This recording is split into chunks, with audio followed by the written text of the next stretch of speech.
Valiamai. She was 8 years old. She was very curious about things. Her favorite pastime was standing in the front of doorway of her house, watching the street outside. Watching the running vehicles in the street is really very satisfying. There are no playmates of my age with whom I can play. But standing here is as enjoyable as any game other children play. I get many new experiences watching the street. But the most interesting thing of all was a bus. That bus traveled between the village and a town nearest to the village. It passed through that street every hour, once going to the town and once coming back. The bus was filled with a new set of passengers every time. So it was a source of joy for Valley. She watched the bus many times every day. Now, I'm getting a wish to ride on the bus, just for once. The wish became stronger and became an overwhelming desire. She watched at the people getting on or off the bus. Their faces are lighting my feelings and hope, and is trying to describe me the experience. I'll be too jealous to listen, and will shout, "Proud, proud." Valley thinks, if her friend tries to describe her the experience of bus, she will disagree to listen, as she wants to feel it herself. She would say proud, proud. Neither she nor her friends knew its meaning, but they used it as a word for disagreement. For many days, Valley listened carefully to the conversations between her neighbors and people who regularly used the bus. "Oh, I reached. I'm bored to ride the bus every day." "Yes.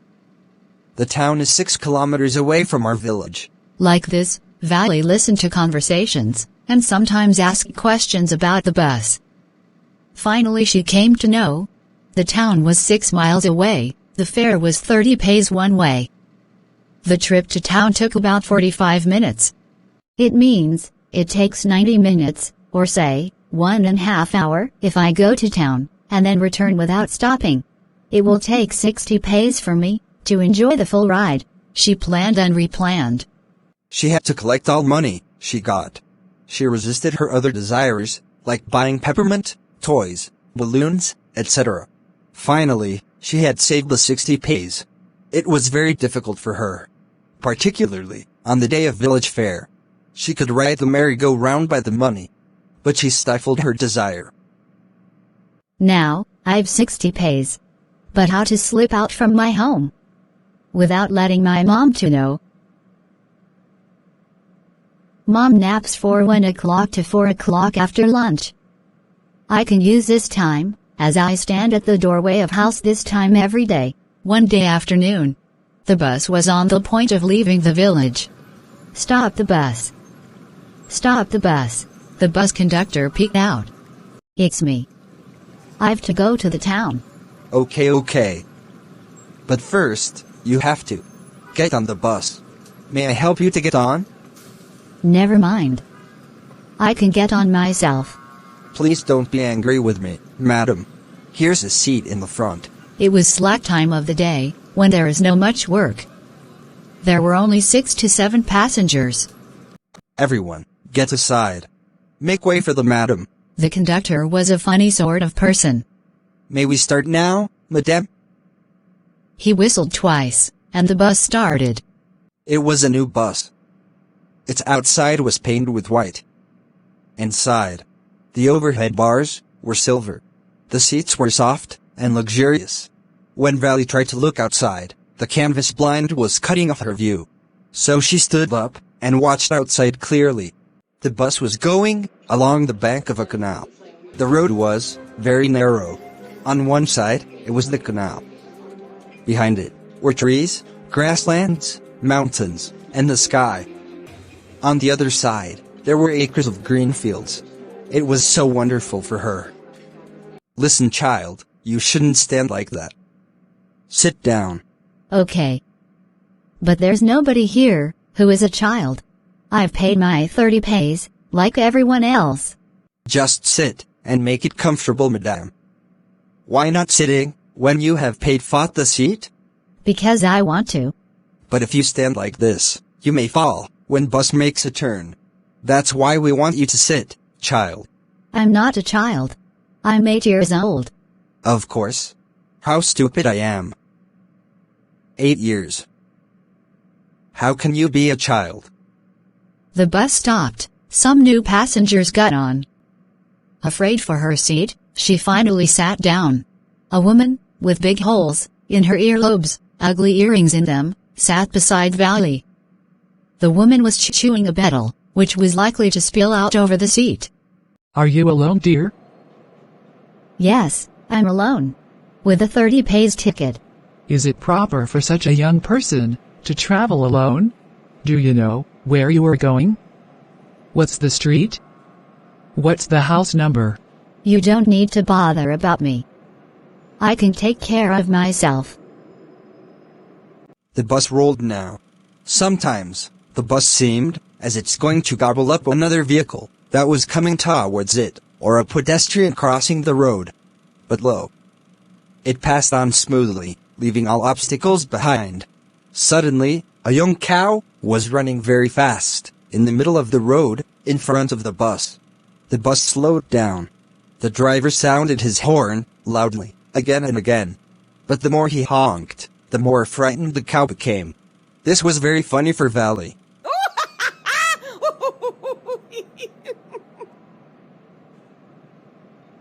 Hey lady. Haven't you laughed enough? Better save some for tomorrow. Finally, the cow moved off. As the bus reached a railroad crossing, a train rushed, crossing the gate, with a roar, shaking the bus. Then the bus crossed the rail. The bus entered a busy shopping street. Such big bright shops. What glittering displays of clothes and other merchandise. Such big crowds. The bus stopped. And everyone got off. Hey lady. Aren't you ready to get off? This is as far as you can go with 30 pays. No. I'm going back on this same bus. And I have the money. Why? Is something the matter? No, nothing is the matter. I just felt like having a bus ride. Don't you want to look at the sights? As now you're here. All by myself? Oh. I'd be afraid. But you weren't afraid to come in the bus. Nothing to be afraid about that. Why not go to the stall and have some drink? Nothing to be afraid about that. No. I can't do that. Okay, let me bring you a cold drink. No, I don't have enough money. Just give me my ticket, that's all. I'll bring you cold drink. It will be my treat. Not cost you anything. No, no. Please. No. The bus started again. There weren't much passengers. Won't your mother be looking for you? No. No one will be looking for me. There were the same wonderful sights. But Valley was not bored, and greeted everything with the same excitement she felt the first time. But suddenly, she saw a young cow lying dead by the roadside, just where it had been struck by a vehicle. Isn't that the same cow that ran in front of bus on our trip to the town? Yes. What had been a lovable, beautiful creature just a while ago has now suddenly lost its life and its charm. It looks so frightening, laying there, with legs spread, blood all over. I can't forget the memory of the dead cow. She now didn't look out the window. She sat glued to her seat until the bus reached the village at 3:40. Well, sir, I hope to see you again. Okay, madam. Whenever you feel like a bus ride, come and join us. And don't forget to bring the fare.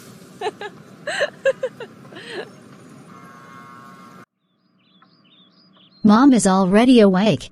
And here's our neighbor, the one from South Street. She's a real chatterbox.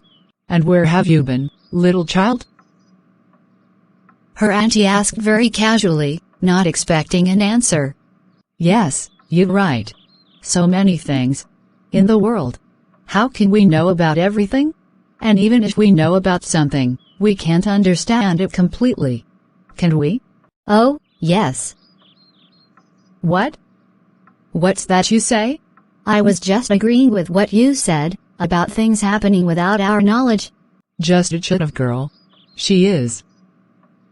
And yet look, how she pokes her nose into our conversation. just as though she were a grown lady. Valley smiled to herself. She didn't want them to understand her smile. And there wasn't much chance of that. Was there? No. There was no chance that her mother and aunt could understand her smile. They think she's not grown up, but she herself thinks she is. Now, as the chapter is over, answer some questions.